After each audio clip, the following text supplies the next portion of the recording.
बिरादरी मेमन बिरादरी जो सरवान सिंध मेमन ताज जो मरकज़ी चेयरमैन मोहतरम हाजी अब्दुल रज़ाक मेमन साहब ऐं जेके मरकज़ जा उहिदेदार ऐं मुख़्तलिफ़ सॼी सिंध मां ज़िलनि जा सदर जनरल सेक्रेटरी तहरीकनि जा सदर ऐं जनरल सेक्रेटरी ऐं कुंडपुर छमा जेके मेमन बिरादरी जा दोस्त अस्सलाम वालेकुम। पहिरीं त आउं तव्हांखे इहो ॿुधाईंदो हलां त अॼु जेको हीउ 10 मार्च जो हीउ कन्वेंशन जनरल काउंसिल जो इजलास जेको कोठायो वियो आहे त उन जे हवाले सां तव्हांखे वज़ाहत कंदो हलां त मूं हाजी साहब खे रिक्वेस्ट कई त हाजी साहब ॾियारो त मूंखे यादि हो हाजी साहब जो 10 मार्च जो पोइ हाजी साहब खे मूं रिक्वेस्ट कई मुंहिंजो हाजी साहब तव्हांजो 10 मार्च ते जेको आहे सो जनम ॾींहुं आहे ऐं असीं जेको आहे सो इहो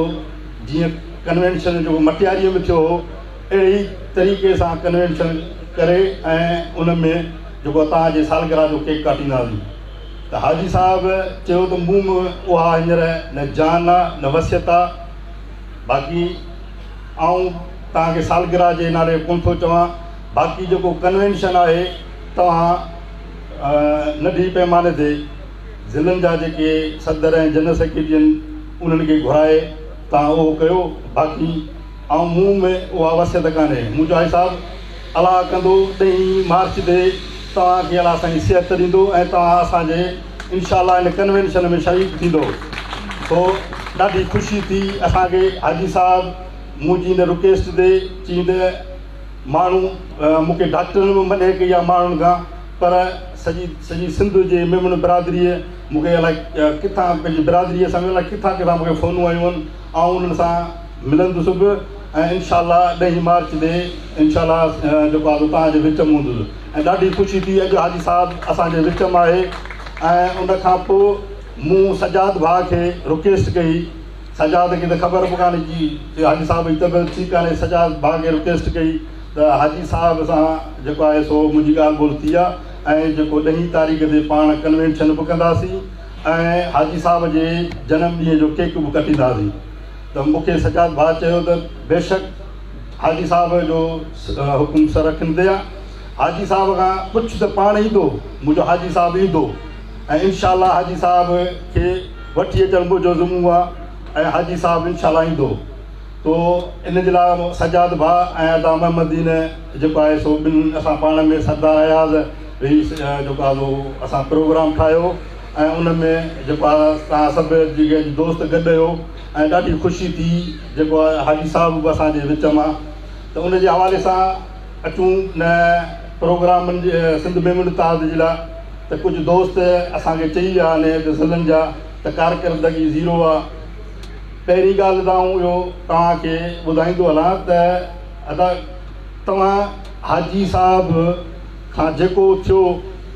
हिन खां पोइ बि कंदो हाजी साहब खे अलाह साईं सिहत ॾींदो इन खां पोइ बि कंदो पर कुझु पाण खे बि जेको आहे अॻु भरो थियणो पवंदो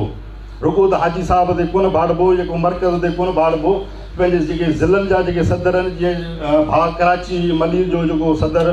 ॻाल्हि करे वियो त पंहिंजे जेको आहे जेको पंहिंजे वस मां आहे पाण करियूं मर्कज़ ते न भाड़ियूं सो उन जे लाइ मर्कज़ वारा दोस्त बि गॾु आहिनि पाण सां इनशाला पाण खां ई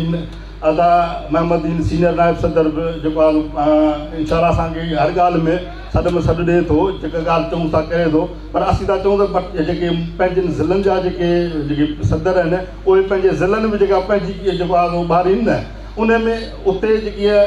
मसाला थियनि था त उन्हनि पंहिंजे उते पंहिंजे ज़िलनि जा जेके हिकिड़े दोस्त जेको हिकिड़ो वेंदो कंहिं ऑफिसर वटि त उनखे उहा इज़त मिलंदी 10 ॼणा उते गॾिजी वेंदा त उनखे उहा इज़त मिलंदी त कमु वठण जो पंहिंजो हिकिड़ो तरीक़ो हूंदो आहे रुॻो मर्कज़ ते कोन भाड़िबो आहे उन में पंहिंजो बि जेको आहे थोरो ॿूटो ॿारबो आहे इन जे हवाले सां असांजो मर्कज़ खे असांजी हिन प्लेटफॉर्म तां इहा रिक्वेस्ट बि आहे त तनज़ीम साज़ीअ जे हवाले सां जेको आहे हिन वक़्तु इलाही कुझु ज़िला जेके रहियल आहिनि उहे कंप्लीट अञा न थी सघिया आहिनि त उन में हर ज़िले में हिकिड़ो नंढो कन्वेंशन थियणु घुरिजे ऐं उनखे उन में मर्कज़ वारनि खे टाइम ॾियणु घुरिजे त उन में जेका हिकिड़ी कमेटी ठाहिणी घुरिजे। उहा कमेटी जेका आहे सा उन्हनि ज़िलनि में उते मर्कज़ जे हवाले सां उहा कमेटी ठहे, उहा उते ज़िलनि में वञे, तनज़ीम साज़ी करे ऐं उन्हनि जे जेका फार्म जेके हाजी साहिबु चई चुको आहे त बाबा फार्म जेके भरियो पंहिंजे मेंबरशिप जा उहे फार्म भरीनि ऐं उन खां पोइ जेके अॻिते हली इन जेके हाजी साहिबु तव्हां इहो चयो आहे त इस्पताल जे हवाले सां ऐं तव्हांखे इहो ॿुधाईंदो हलां त इस्पताल जो रजिस्ट्रेशन थी वई आहे इस्पताल ऐं अनक़रीब जेको आहे को नक्शो बि ठही वियो आहे इस्पताल जो ऐं इंशाअल्लाह हाजी साहिबु पाण हिन जो जेको आहे ऐलान कंदो अप्रैल मई में जेको आहे हिन जो इंशाअल्लाह जेको बुनियादु पवंदो ऐं तव्हां मीडिया ते बि ॾिसंदो ऐं तव्हांखे ख़बर पवंदी। महिरबानी। ऐं हाणे प्रोग्राम जी